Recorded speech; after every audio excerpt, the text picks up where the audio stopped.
Hello, welcome to Oxford Heirlooms. In this video, we're going to be cutting out the front left and right pattern pieces, and we'll also be marking the locations for the hand embroidery.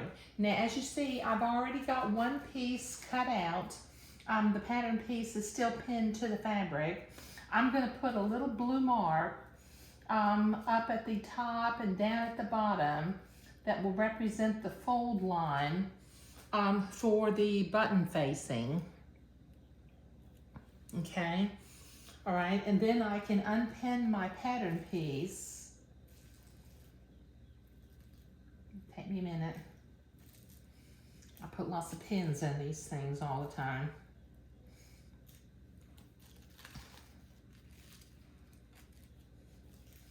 Okay, I'm going to turn my pattern piece over because I will cut out the next piece in just a minute.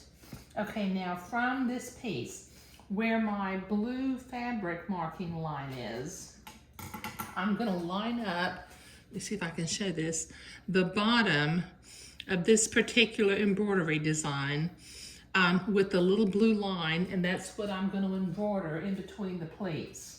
So I will trace this design using my friction embroidery pen, or friction erasable pen, pardon me, making sure that I draw the design in the center between the folded pleat and the sewn edge of the other pleat.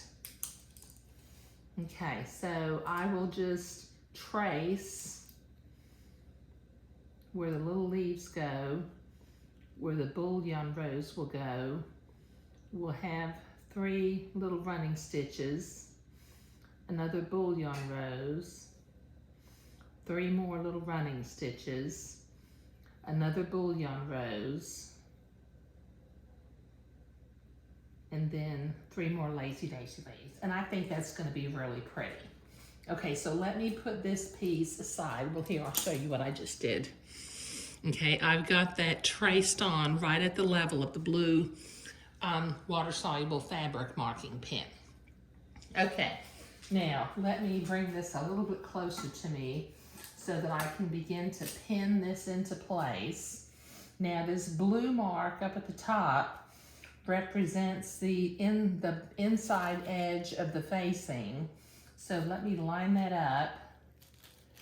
And I know that the point of the shoulder was halfway between my pleats on the other piece. So let me pin this into place.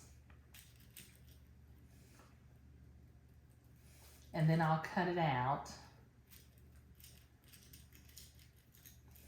with my fabric cutting scissors.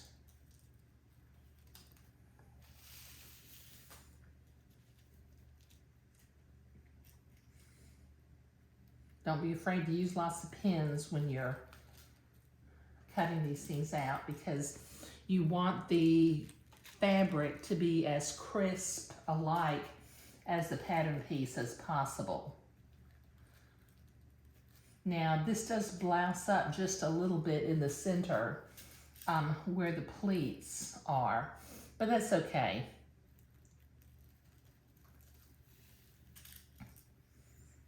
Put a couple more pins in here. One down at the center bottom. Okay, now I'll use my fabric cutting scissors and I will cut this out. But since this is going to take me a minute to cut, I will finish doing my cutting off camera.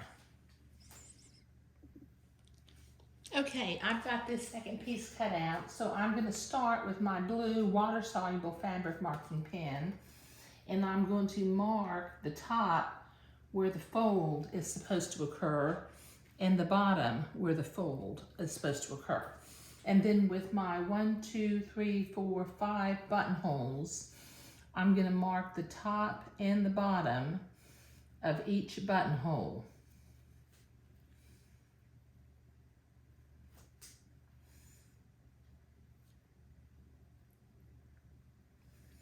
Just check and make sure that went through. Yeah, that went through. Not really as crisp as I would like, but that'll do. Okay. All right, now let me take my pattern piece unpin it from the fabric, and I will do my tracing.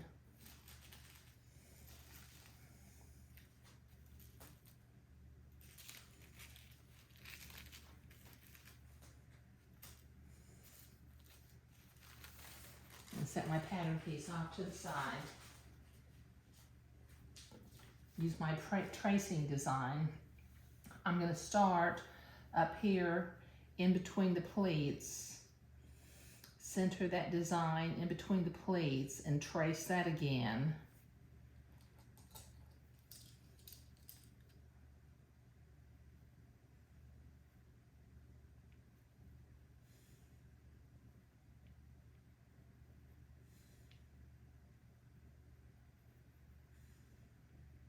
There. Okay, now I will line this up between each of the buttonholes. Let's line it up between the buttonholes and trace the design.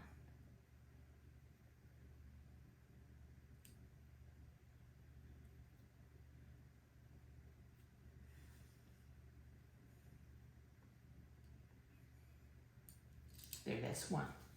Okay, I need to do this 4 more times, so I'll be right back. Okay, I've got my pattern pieces cut out and I have all of my tracing done. So on what'll be the left front side, I have traced the design in between the pleats, and I've got it traced in between the 5 buttonholes also. Okay, so I've been off camera.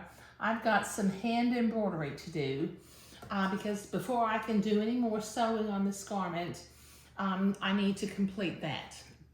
Now, once again, I'll be using, let's see, the colors that I'm using for the blue bullion roses. I'll be using number 775 light blue. Number 775 light blue. And for the green flowers and the little running stitches, which I may actually, yeah, I guess I'll do running stitches. I was thinking I might do some little French knots, but I think I'll do the running stitches. But I'll be using number 369 green, okay?